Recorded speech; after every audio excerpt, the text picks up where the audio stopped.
Selamat sore, bersama saya Cindy Sopakua. Jumpa lagi kita pada KP Online Tamrin. Kali ini kita akan memulai bacaan dari judul buku Kemenangan Akhir Pertikaian Besar dari bagian yang ketiga, bab pertama, yang ditulis oleh Ellen G. White. Mari sama-sama kita ikuti bacaannya, namun sebelumnya mari sama-sama kita berdoa. Bapa kami di surga, terima kasih Bapa. Sekarang kami berkumpul untuk mempelajari firman-Mu ya Bapa. Kiranya dapat Bapa curahkan Roh Kudus sehingga kami dapat mengerti dan kami dapat paham mengenai pelajaran-Mu ini ya Bapa. Terima kasih Bapa sudah mendengar dan menjawab doa kami. Dalam nama Yesus Sama dan Penebus kami, amin. Masih banyak orang-orang Yahudi yang tidak mengetahui tabiat dan pekerjaan Kristus. Dan anak-anak belum menikmati atau menerima terang yang ditolak orang tua mereka dengan hinaan, melalui pemberitaan rasul-rasul dan rekan-rekan mereka. Allah akan membuat terang itu bersinar atas mereka. Mereka akan diizinkan melihat bagaimana nubuatan itu digenapi, bukan saja pada kelahiran dan kehidupan Kristus, tetapi juga pada kematian dan kebangkitannya. Anak-anak tidak dihukum atas dosa-dosa orang tua mereka. Tetapi, bila mana dengan mengetahui semua terang yang diberikan kepada orang tua mereka, anak-anak itu tetap menolak terang tambahan yang diberikan kepada mereka. Maka mereka akan menjadi ikut mengambil bagian dalam dosa-dosa orang tua mereka dan turut terlibat di dalam kelaliman mereka.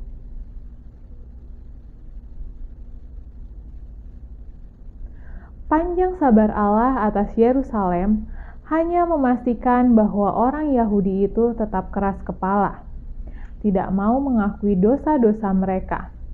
Di dalam kebencian dan kekejaman mereka terhadap murid-murid Yesus. Mereka menolak tawaran kemurahan terakhir. Lalu Allah tidak melindungi mereka dan menarik kuasa pengadilannya atas serangan setan dan malaikat-malaikatnya kepada mereka. Dan bangsa itu telah dibiarkan dikendalikan oleh pemimpin yang dipilihnya sendiri. Anak-anaknya telah menghinakan rahmat Kristus yang sebenarnya dapat menyanggupkan mereka untuk mengalahkan dorongan-dorongan jahat mereka. Dan sekarang mereka telah ditaklukkan oleh dorongan-dorongan jahat mereka sendiri. Setan membangkitkan kemarahan yang paling ganas dan yang paling keji di dalam jiwa mereka. Manusia tidak lagi menggunakan pertimbangan akal sehat. Mereka sudah jauh dan pertimbangan akal sehat dikuasai oleh nafsu dan dorongan hati dan amarah yang membabi buta. Mereka menjadi kesetanan dalam tindakan kejahatannya. Di dalam keluarga atau di dalam masyarakat, baik dengan golongan atas maupun golongan bawah, terdapat kecurigaan, kecemburuan, kebencian, perkelahian, pemberontakan, dan pembunuhan. Tidak ada rasa aman di mana-mana. Sahabat-sahabat dan sanak saudara saling mengkhianati satu sama lain. Orang tua membunuh anaknya dan anak membunuh orang tuanya. Para pejabat pemerintah tidak berkuasa memerintah mereka. Nafsu yang tidak terkendalikan membuat mereka menjadi lalim. Orang-orang Yahudi telah menerima kesaksian palsu untuk menghukum anak Allah yang tidak bersalah itu. Dan sekarang tuduhan-tuduhan palsu membuat hidup mereka tidak ada kepastian oleh tindakan-tindakan mereka. Telah lama mereka berkata, "Janganlah susahi kami dengan yang Maha Kudus, Allah Israel." Yesaya 30 ayat 11. Sekarang keinginan mereka telah diberikan. Takut akan Allah tidak lagi mengganggu mereka. Setan telah memimpin bangsa itu, dan penguasa tertinggi negara dan agama telah berada di bawah kendalinya.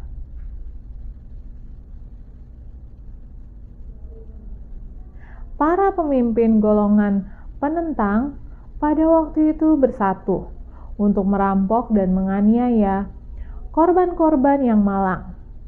Dan sekali lagi, mereka terlibat kekerasan satu sama lain dan saling membunuh tanpa dapat menahan kengerian keganasan mereka. Orang-orang yang datang beribadat ke bait suci telah diserang di depan mezbah, dan bait suci itu dikotori dengan tubuh orang-orang yang telah dibunuh. Namun dalam pikiran mereka yang buta dan penuh dengan hujatan, para penggerak pekerja neraka itu secara terbuka menyatakan bahwa mereka tidak takut kota Yerusalem akan dibinasakan, karena Yerusalem adalah kota Allah sendiri. Untuk memantapkan kekuasaan mereka lebih kuat lagi, mereka menyuap nabi-nabi palsu untuk mengumumkan agar orang-orang menunggu kelepasan dari Allah. Meskipun tentara Roma sedang mengepung bait suci itu, akhirnya orang banyak berpegang pada kepercayaan bahwa Yang Maha Tinggi campur tangan dalam mengalahkan musuh-musuh mereka. Tetapi Israel telah menolak dan menghina perlindungan ilahi, dan sekarang tidak mempunyai pertahanan sama sekali.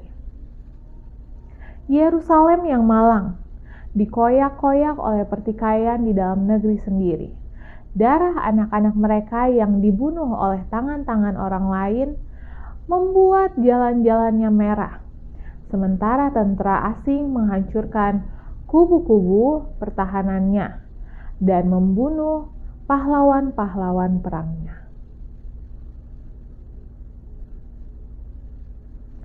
Semua ramalan yang dikatakan Kristus mengenai kebinasaan kota Yerusalem telah digenapi dengan tepat. Orang-orang Yahudi mengalami kebenaran amarannya, dan ukuran yang kamu pakai untuk mengukur dalam ukuran akan diukurkan kepadamu. Matius 7 ayat 2. Tanda-tanda dan keajaiban bermunculan, mendahului bencana dan malapetaka. Pada tengah malam, bersinarlah terang yang tidak biasa di atas bait suci dan mezbah. Di awan-awan terbenamnya matahari terlukis, kereta-kereta perang dan bala tentara siap untuk berperang. Imam-imam yang bertugas malam di bait suci telah ditakutkan oleh suara-suara misterius. Bumi bergetar dan terdengar suara tangisan orang banyak. Marilah kita pergi dari sini. Pintu gerbang kota sebelah timur yang besar itu yang begitu berat, sehingga dengan susah payah bisa ditutup oleh 20-an orang yang dipasangkan dengan batang-batang besi yang tertancap dalam pada batu. Terbuka pada malam itu dengan sendirinya tanpa ada terlihat yang membuka.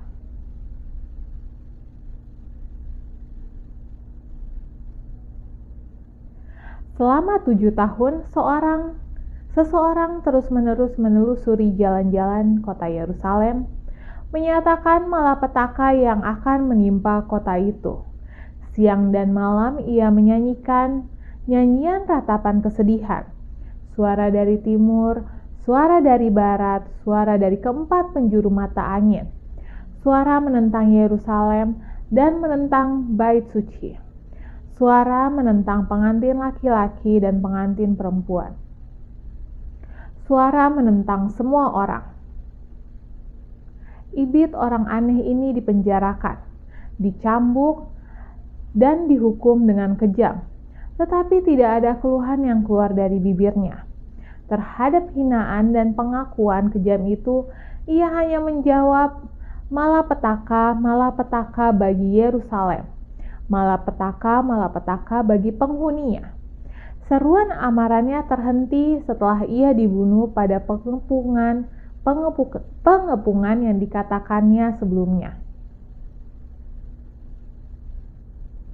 Tak seorang Kristen pun yang binasa pada waktu Yerusalem dimusnahkan. Kristus telah mengamarkan murid-muridnya. Dan semua orang yang percaya kepada firman-Nya memperhatikan tanda-tanda yang sudah dijanjikan. Apabila kamu melihat Yerusalem dikepung oleh tentara-tentara, ketahuilah bahwa keruntuhannya sudah dekat, kata Yesus. Pada waktu itu orang-orang yang berada di Yudea harus melarikan diri ke pegunungan, dan orang-orang yang berada di dalam kota harus mengungsi. Lukas 21 ayat 20 dan 21. Setelah tentara Roma di bawah pimpinan Sestius mengepung kota itu tanpa diduga, pengepungan itu dibatalkan. Pada saat segalanya sudah siap untuk mengadakan serangan segera, kota yang terkepung dan yang tak mempunyai harapan untuk bertahan itu sudah mau menyerah pada waktu Jenderal Romawi itu menarik pasukannya tanpa alasan yang jelas. Tetapi Allah berbelas kasihan itu mengendalikan kejadian itu demi kebaikan umat-Nya. Tanda yang dijanjikan telah diberikan kepada orang-orang Kristen yang sedang menunggu. Dan sekarang, suatu kesempatan diberikan kepada semua orang yang mau untuk menuruti amaran Juru Selamat. Kejadian-kejadian semua dibatalkan sedemikian rupa sehingga baik orang Yahudi maupun orang Romawi tidak akan menghalangi pengungsian orang Kristen. Pada waktu Sestius datang dengan pasukannya, mereka mundur. Orang Yahudi tiba-tiba keluar dari Yerusalem mengejar tentara Roma yang sedang mundur itu. Pada waktu kedua belah pihak terlibat pertempuran, orang-orang Kristen mempunyai kesempatan untuk meninggalkan kota itu. Pada waktu ini juga, tidak ada lagi musuh-musuh di kota itu yang mungkin mencegat mereka. Pada waktu pengepungan itu, orang-orang Yahudi berkumpul di Yerusalem untuk merayakan hari-hari raya Bait Suci. Dengan demikian, orang-orang Kristen dari seluruh negeri bisa meloloskan diri tanpa gangguan. Mereka meloloskan diri ke tempat yang aman tanpa bertangguh ke kota Pela, di tanah Perea, di seberang sungai Yordan. Tentara orang Yahudi yang mendengar Sestius dan tentaranya berada di belakang mereka, yang dengan keganasannya mengancam akan membinasakan dan memusnahkan mereka. Hanya dengan susah payah pasukan Romawi dapat berhasil mengundurkan diri. Orang Yahudi dapat mengalahkan tentara Romawi hampir tanpa kehilangan apa-apa. Dan dengan barang-barang rampasan, mereka kembali ke Yerusalem di dalam kemenangan. Namun, keberhasilan nyata ini hanya mengakibatkan kejahatan bagi mereka. Hal itu menimbulkan pembangkangan mereka kepada orang Romawi yang dengan segera membawa malapetaka yang tak terkatakan ke atas kota Yerusalem itu.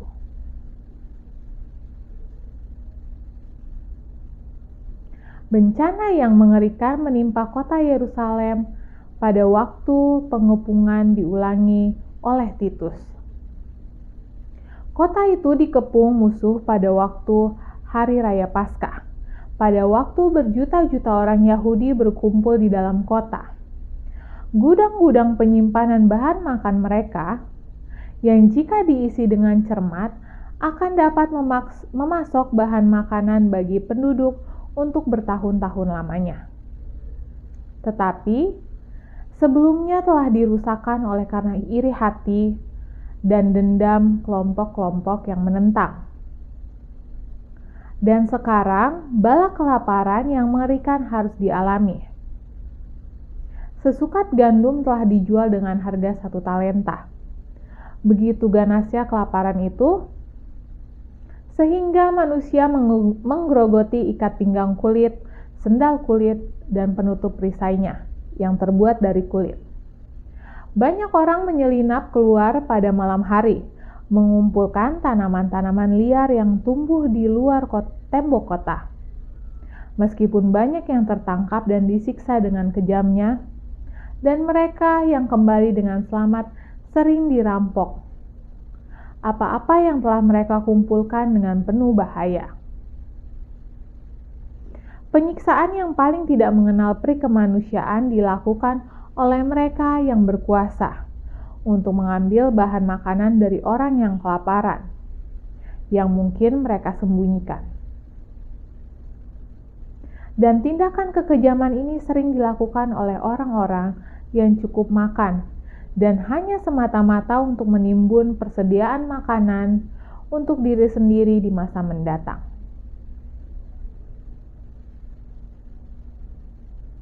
Beribu-ribu orang binasa oleh karena kelaparan dan wabah. Peri kemanusiaan tampaknya sudah sirna. Suami-suami merampok istri-istri dan sebaliknya. Anak-anak terlihat menjamret makanan dari mulut orang tua mereka yang sudah lanjut usia. Pertanyaan Nabi, dapatkah seorang perempuan melupakan bayinya? Yesaya 49 ayat 15. Jawabannya terdapat di dalam tembok kota yang mengalami malapetaka itu. Dengan tangan sendiri, wanita yang lemah lembut memasak anak-anak mereka untuk memakan mereka tatkala runtuh putri bangsaku. Ratapan 4 ayat 10. Sekali lagi, amaran nubuatan yang diberikan 14 abad yang lalu digenapi. Perempuan yang lemah dan manja di antaramu yang tidak pernah menjejakkan telapak kakinya ke tanah, karena sifatnya yang lemah lembut dan manja itu, akan kesal terhadap suaminya sendiri atau terhadap anaknya laki-laki dan anaknya perempuan, karena yang keluar dari kandungannya ataupun karena anak-anaknya dilahirkan. Sebab karena kekurangan segala-galanya, ia akan memakannya dan sembunyi-sembunyi. Dalam keadaan yang sulit, yang timbul musuh kepadamu di dalam tempatmu. Ulangan 28 ayat 56 dan 57. Para pemimpin bangsa Romawi berusaha menimbulkan teror pada orang-orang Yahudi, dan dengan demikian menyebabkan mereka mau menyerah. Para tawanan yang mencoba melawan dicambuk dan disiksa, dan disalib di luar tembok kota. Setiap hari, ratusan orang dibunuh dengan cara ini, dan perbuatan kejam ini berlangsung terus sampai seluruh lembah Yehosafat dan Golgota penuh dengan salib-salib yang didirikan, sehingga tinggal sangat sedikit ruang gerak di antara mereka. Sangat mengerikan hukuman dan kutuk dahsyat yang diucapkan di kursi pengadilan Pilatus. Biarlah darahnya ditanggungkan atas kami dan atas anak-anak kami. Matius 27 ayat 25.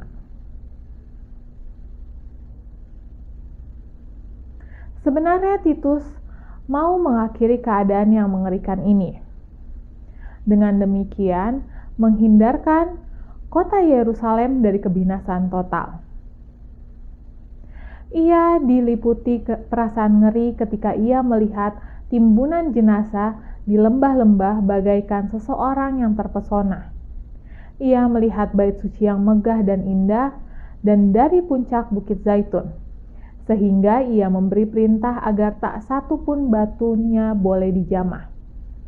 Sebelum berusaha menguasai kubu pertahanan, ia menghimbau para pemimpin Yahudi dengan sungguh-sungguh agar jangan memaksanya untuk mencemarkan tempat kudus itu dengan darah.